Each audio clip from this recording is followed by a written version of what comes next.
پھر آدم نے اپنے پروردگار سے کچھ کلمات سیکھے اور معافی مانگی تو اس نے ان کا قصور معاف کر دیا۔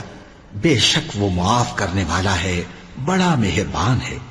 ہم نے فرمایا کہ تم سب یہاں سے اتر جاؤ، جب تمہارے پاس میری طرف سے ہدایت پہنچے تو اس کی پیروی کرنا کہ جنہوں نے میری ہدایت کی پیروی کی ان کو نہ کچھ خوف ہوگا اور نہ وہ غمناک ہوں گے، اور جنہوں نے اس کو قبول نہ کیا اور ہماری آیتوں کو جھٹلایا وہ دوزخ میں جانے والے ہیں اور وہ ہمیشہ اس میں رہیں گے۔ اے آل یعقوب، میرے وہ احسان یاد کرو جو میں نے تم پر کیے تھے، اور اس اقرار کو پورا کرو جو تم نے مجھ سے کیا تھا۔ میں اس اقرار کو پورا کروں گا جو میں نے تم سے کیا تھا، اور مجھی سے ڈرتے رہو۔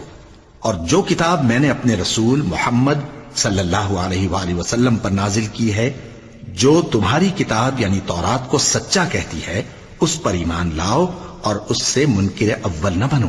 اور میری آیتوں میں تحریف کر کے ان کے بدلے تھوڑی سی قیمت یعنی دنیاوی منفعت نہ حاصل کرو، اور مجھی سے خوف رکھو،